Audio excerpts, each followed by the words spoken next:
Nagawa ko yun, guilty ako. Hindi dapat yung ginagawa, pero nagawa ko po siya. Kumusta na ang puso ni Blythe?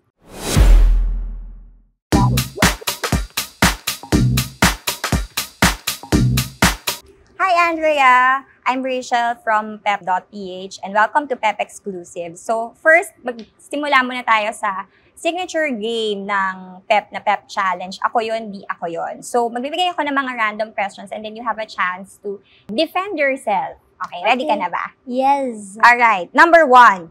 Nang stalk ng crush sa social media. Ako yun, di Ako yun. Oh, meron talaga. Yes! I think lahat naman tayo nagawa na yun. Nagla-like ka or yun talagang tingin-tingin lang? Depende. Kasi like for example, crush ko si Beyonce, si Kylie. Titignan ko sa like ko. Number 2. Nangopya sa exam nung student ka pa. Ako yun. Nagawa ko yun. Guilty ako. Hindi dapat yung ginagawa, pero nagawa ko po siya. Okay. Number 3. Naka-experience ng bullying. Ako yun, di ako yun. Ako yun. Naka-experience po ako noon. Nursery pa lang. Yeah. My whole life, actually.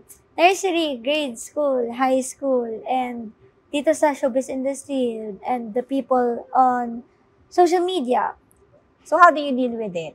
I mean, before ba, tahimik ka lang, tas natuto ka na lang over time na harapin? It depends po sa nang bubuli sa akin. Kasi like what I've said, iba-iba po. To school, to friend groups, to the media din. Depende. May minsan palaban ako. Tapos madalas kasi kapag dinedefend ko sarili ko, ako pa yung napapamasama. Mm-hmm. Like for example, I stood up to my bully nung grade school and ako yung principal's office. Yes. Oh At my ako na gosh. mag-isa ha. Like hindi kasama talaga yung bully. Ako talaga. Ako yung pinalabasa. Tapos, paano yun doon sa principal's office? Ano nangyari?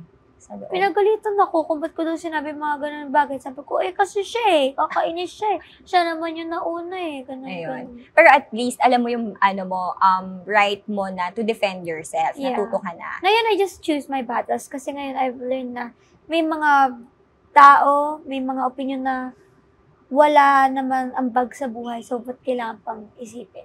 Okay.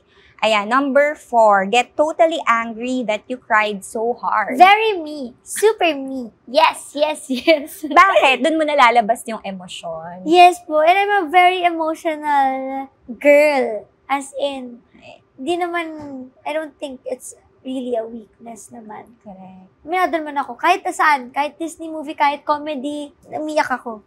Kahit anong bagay. So, what more pa kaya paggalit ako?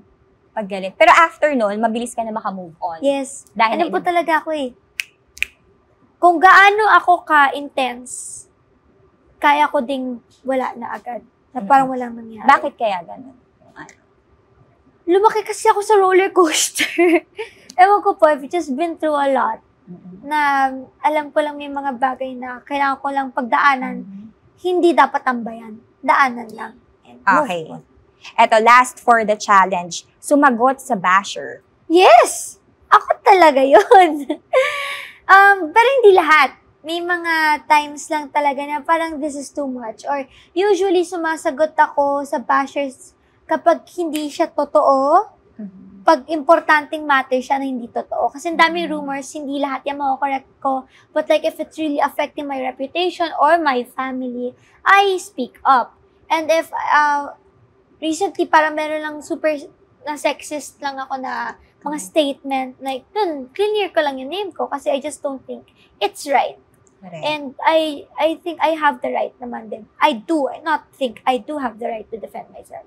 And that's also a way, to educate yung mga netizens kung paano mag-deal sa artista. Yes po. At saka I find freedom po kasi with being truthful and honest. So, madalas kasi may mga bagay na kapag may gusto ko sagutin na basher, iniisip ko muna siya for mga 2 days. Kapag hindi pa rin siya nawawala sa utak ko, fine. Sasagutin ko na. Pero like kapag nawala na agad, ibig sabihin, it doesn't really matter. And of course, dito sa Comedy Island Philippines, you're playing as yourself. Yes, as me! Ano yung pinaka-memorable experience mo doing this project? Oh my God. Hala. Ang dami kasi. Ang dami talaga. Pero, I I think yung mga challenges, yung games, kasama silang lahat. Kasi mahilig ako sa mga games na yun. Especially, meron dong game na dati ko pang nilalaro sa kalsada lang sa labas ng bahay ko. So, super nostalgic po nun para sa akin.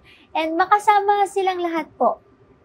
Lahat ng memory na meron ako sa kanila dahil ate at kuya ko sila mostly.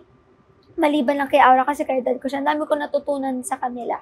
And gusto ko yung sinabi mo kanina sa press con na yung kapag ka hindi ka nagpapatawa, mas doon lumalabas yung cuteness and yung natural charm ko po. Diba? Ayan. Sige, exciting yan. Okay. So, syempre, ang dami sunod-sunod yung work mo lately. What motivates you to take on so many work?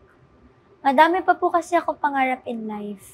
Madami pa po akong hindi ko pa na check off sa aking checklist. Dami ko pang gustong mabili for my family. Dami ko pang gustong puntahan sa buhay ko. So, hindi pa ako talaga pwede mag-stop now. And I really do love my job. Passion ko po talaga ang acting. So, why should I stop? Ayun, reward to yourself after all your hard work.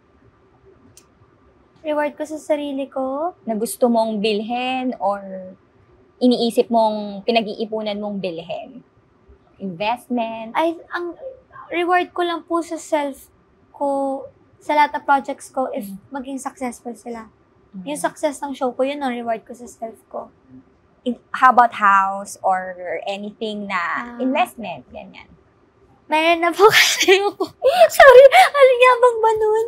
Ha? Hindi mayabang. So, okay na. So, hindi mo na inisip business later on? A farm. I really want to have my own farm in the future. Yun ang mag-provinciana life. Okay. Last question. Kumusta na ang puso ni Blythe ngayon? Masaya! So, masasabi mo bang healed and ready ka na ulit magmahal? I'm healed. And I'm ready when it comes. Pero for now, masaya na nga ako kung anong mangyari. Pero I'm not looking for or searching for love. Kasi I have naman a love from within. For myself. So, gusto mo yung organic lang, kung dumating. Yeah, kung anong destiny. Pero sa ngayon, wag muna. Okay, so invite Pepsters to watch Comedy Island Philippines sa Prime. Yes po, of course. Ang Comedy Island nasa Prime Video na po yan. August 31, meron na po agad first 3 episodes. And sa mga napanood na po yung first 3 episodes namin, thank you so much po sa lahat ng nagsuporta. Maraming salamat po!